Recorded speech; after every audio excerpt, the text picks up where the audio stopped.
খাচ্ছি মধু মধু রসমালাই রসমালাই। তুমি কি কাজটা ঠিক করতেছো? তুমি মধু খাইতেছো কেন? তুমি খাবা কলা, তুমি খাবা শশা, এগুলো তোমার জন্য ঠিক আছে, এগুলো তোমার প্রিয় খাবার। মধু তুমি অবশ্য তোমার ওই ফুটার মধ্যে ডাইলে রাখতে পারো, শশা আর বেগুন যেন ভালো মতো যায় আসে এই কারণে। এছাড়া তুমি মধু খেও না কিন্তু, বুঝছো? মধু কি আর শশার কাম করতে পারে? তুমি মধু না খেয়ে শশা খাও, মুখ দিয়ে খাও, নাহলে তোমার পিছন দিয়ে খাও, নাহলে তোমার ওই জায়গা দিয়ে খাও। ওই জায়গা বলতে কোনটা বুঝেছি সেটা তো বুঝতেই পারছো, যেখানে তুমি শশাটা ঢুকাইছিলা ওই জায়গা দিয়ে তুমি খাবা শশা, মধু, কলা সবকিছু তুমি ওটা দিয়ে খাবা। তুমি মুখ দিয়ে কিন্তু কিছু খাবা না, বুঝছো? তুমি মুখ দিয়ে খাইলে হবে না, তোমার ওই জায়গাটা দিয়ে খাইতে হবে। তোমার ওই জায়গাটা খুব খাই খাই অবস্থা, 12-15 বেড়াও তো মনে করো খাওয়ায় তোমার ওটাকে ঠান্ডা করতে পারতেছে না। এই কারণে তুমি সবসময় কলা, মধু, যা পারো সব ওটার ভিতরে দিয়ে খাবা, বুঝছো? তারপরেও যদি তোমার কুরকুরি ঠান্ডা না হয় তাহলে তোমাকে ঘোড়াপট্টিতে নিয়ে যেতে হবে, ঘোড়াকে দিয়ে তোমাকে হিট দেখাইতে হবে, তাহলে যদি তোমার কুরকুরি ঠান্ডা হয়ে যেতে পারে। একবার হয়তো একটা ঘোড়া দিয়ে তোমার মাইর দেওয়া হইলে তারপরে তুমি ওকে হয়ে যাবে, একদম তোমার শরীর পুরো মানে ঠিক হয়ে যাবে, ফুরফুরা হয়ে যাবে। আর কখনো তোমার এগুলো হয়তো রুচিতে নাও আসতে পারে। ঘোড়ার জিনিসটা এতই বড় যে একটা ধাক্কা দিবে তোমার গলা পর্যন্ত মেশিন চলে আসবে, বুঝো না? ভিতর দিক দিয়ে একবারে গলা পর্যন্ত, তাহলে তোমার কুরকুরি হয়তো একদম ঠান্ডা হয়ে যেতে পারে। তোমাকে তাই ঘোড়ার কাছে নিয়ে যেতে হবে। তোমরা যারা আমার নামে গসিপ করছো, তোমাদের আমি বালতিও দাম দেই না। তুমি একজন হাই সোসাইটির সেলিব্রিটি মানুষ, তুমি তো মানুষকে চুল দিয়ে দাম না দেওয়া এটাই স্বাভাবিক, কারণ তুমি যেইভাবে সেলিব্রিটি হইছো সেখানে তোমার নিজেরও কোনো দাম নাই, সেখানে তোমার কাছে কারোই দাম থাকার কথা না। কিন্তু বাংলাদেশের মানুষ আসলে এত খারাপ, এত নিচু মনের মানুষ কেন যে তুমি ভাইরাল হইছো কি করে সেটা বললে গেছে, তোমার নিয়ে নাটকের চান্স দিতে আছে, তোমার নিয়ে পতিতালয় করবে, তোমার নিয়ে আরো কত কিছু করবে। এনাদের শখ এত, এনাদের মাথায় যে আল্লাহ কি দিছে, মাথায় গু ছাড়া মনে হয় কিছু নাই। মানে কেউ একজন ভাইরাল হইলেই হয়েছে, তাকে নিয়ে নাটক বানাইতে হবে, তাকে নিয়ে মানে ফিল্ম বানাইতে হবে, তাদেরকে নিয়ে বানাইতে হবে। আরে ভাই কোন মানে নাটক বানাস কেন? ওর নিয়ে ও তো কাজ করার যোগ্য, তুই নাটক কি কাজ করার যোগ্য? তো কাজটা শালা পাগল গোষ্ঠী মুষ্টি। সঠিক বলেছেন। এই বেচারি এত কষ্ট করে ভাইরাল হয়েছে হবে কাজ করার জন্য, আর আপনারা যদি তাকে নিয়ে নাটকে ঢুকাতেন তাহলে তো হইলো না। তার কষ্টটার কোনো কি আপনাদের কাছে মূল্য নাই? এত পাবলিকের গালি খাইলো সেটার কি কোনো মূল্য নাই? যার মূল্য যেভাবে দিতে হয় সেটা শিখুন, যে যেটা পাবার যোগ্য তারে সেটা দিন। উনি কর্ম কাজ করার যোগ্য, তাকে কর্ম কাজ করার সুযোগ করে দিন, নাটক করতে নয়। আমাকে যে পাবে সে খালি মধু মধু করবে। পতিতা, তুমি একটু ভুল বলছো, বুঝছো? কি ভুল বলছো জানো? তোমারে পাইলে মধু মধু করবে না, তোমারে পাইলে শুধু টাকা টাকা করবে। কারণ কি জানো? তুমি তোমার টাকার মেশিন হয়ে যাইবা।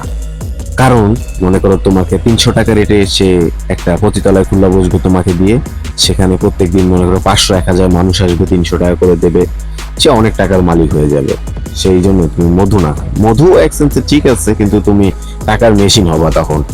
আমি হলেই ওই কাজটা করতাম, তোমার দিয়ে পতিতালয় খুলতাম এবং 300 টাকা রেটে পাবলিকের কাছে দিয়ে দিতাম, খুব ভালো মাইর দিত তোমাকে, বুঝছো? অনেক সুন্দরভাবে কোলে টোলে লইয়া অস্থির মাইর দিত। একটা রসমালাই খাও খাও।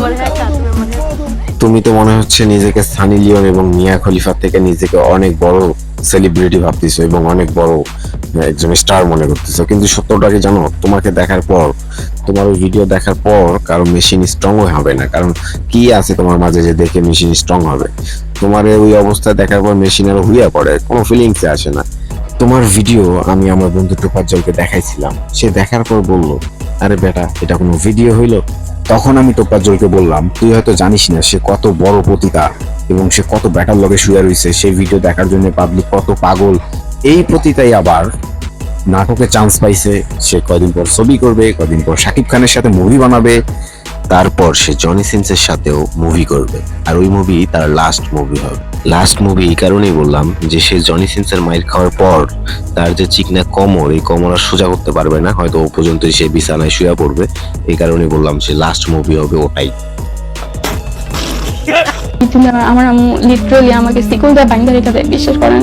আমি আহারে বেচারি, তার মা তার শিকল দিয়ে বাইন্দা রেখে দেয়, কিন্তু সে ষান্ডার কামড় খাওয়ার জন্য তারপরেও সে বাইরে যাবেই, শিকল ভেঙে হলেও সে ষান্ডার কামড় খেতে বাইরে যাবেই। তাহলে ব্যাপারটা চিন্তা করেন সে কত ষান্ডা প্রেমিক। কান্নাকাটি করে, অনেক কান্নাকাটি করে বলে ভিডিওগুলো ডিলিট করে দেয়, আমার বাসায় প্রবলেম হবে, কিন্তু ভিডিওগুলো ডিলিট করে না।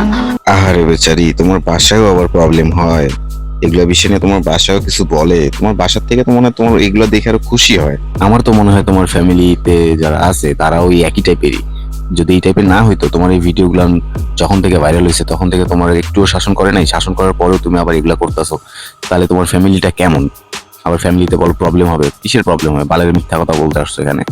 নিঃসন্দেহে তুই ঠিক কথা বলেছিস। ফ্রেন্ড সার্কেল ভিডিও দেয়, ভিডিও দেওয়া বলে কি 200 টাকা দিয়ে বিক্রি করবো, 500 টাকা দিয়ে বিক্রি করবো, তুমি কি ভিডিও দেখতে চাও তাহলে বিক্রি করবো। তখন মানুষজন আমার তোর যে ভিডিও সেটা 200 টাকা দিয়ে দেখবে কে? কোন বোকাচোদ দেখবে সেই ভিডিও 200 টাকা দিয়ে? ফ্রিতে দিলেও তো অনেকে দেখবে না। তুমি কোন যে তোমার দেখার জন্য 200 টাকা খরচ করে ভিডিও দেখতে হবে? তোমার তো লাগাইতে দিলেও 200 টাকা দিয়ে লাগান যাবে না, আবার ফির ভিডিও দেখতে 200। আম্মু এসে বলতেছে আপনার মেয়ের ভিডিও দেখছি এগুলা হ্যান তেন। তারপর মানুষজন যখন ভিডিওগুলো দেয় আমার আম্মু আব্বুকে দেখায়, তখন আমি ওকে রিকোয়েস্ট করি যন্ত্র প্লিজ এগুলা করো না, মানুষজনের কাছে বেশি বেশি। যখন তোমার আব্বু আম্মুর সেই ভিডিওগুলো দেখাইছে তখন তোমার আব্বু আম্মুর কেমন লাগছে সেটা একটু আমাদেরকে জানাও, খুব ভালো লাগছে কিনা। তোমার মতো পতিতা আমার দিছে, তারাও কি সেই রকম নাকি সেটা একটু আমাদেরকে জানাও। তোমার কাছে আমাদের এগুলা জানার খুব আগ্রহ। শেষ হয়ে গেছে, না পারতেছি বেঁচে থাকতে ভালো মতো, না পারতেছি মরে যেতে পারে, কিচ্ছু করতে পারতেছি না। আমি মানে বুঝতে পারি না, এগুলো বুঝিয়ে নাই, বুঝলে হয়তো করতাম না।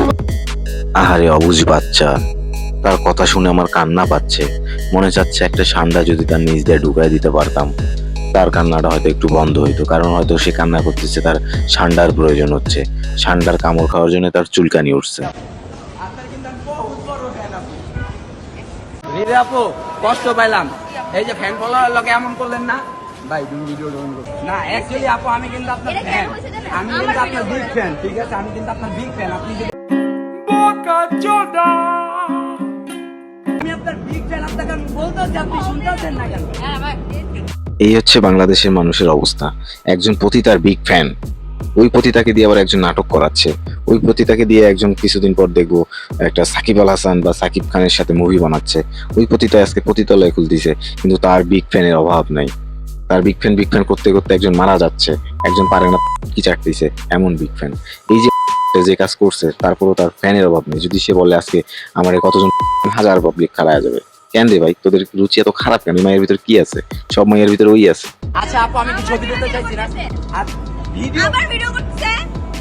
আরে মগা মহিষউদ্দিন ভাই, ওনার ভিডিও আপনি করতেছেন কেন? ওনার ভিডিও উনি নিজেই করবে, উনি নিজে করেই আপনাদেরকে দেখাবে। আপনারা ভিডিও করতে হবে না। আপনারা ভিডিও করলে তো তারে পুরো শরীরটা ভিডিও করে দেখাইতে পারবেন না, ভিতরেরটা। উনি নিজে সবকিছু খুলে দেখাবে, ওই জন্য বলতেছে আপনি কেন ভিডিও করতেছেন। উনি তো নিজে করে দেখায়, তারপর আপনাদের মন শান্তি হয় না? সঠিক বলেছেন। রিদির মতো আরো মেয়ে যারা আছে অশ্লীল এবং যারা খারাপ কাজ করে ভাইরাল হয়েছে, তাদেরকে দিয়ে যারা নাটক বানাইতে চান বা সিনেমা বানাইতে চান বা তাদেরকে যারা ভালোবাসেন, তাদের জন্য আমার একটা উপদেশ হচ্ছে, আপনার মা এবং বোনকে এরকম শসা বেগুন দিয়ে ভিডিওটা ভাইরাল করবেন। ভাইরাল করার পরে উনিও ভাইরাল হয়ে যাবে, তারপর তাকে দিয়ে নাটক সিনেমা বানাবেন। তাহলে আপনাদের ইনকাম অনেক বেশি হবে আর টাকাটা আপনার বাড়িতেই থাকবে।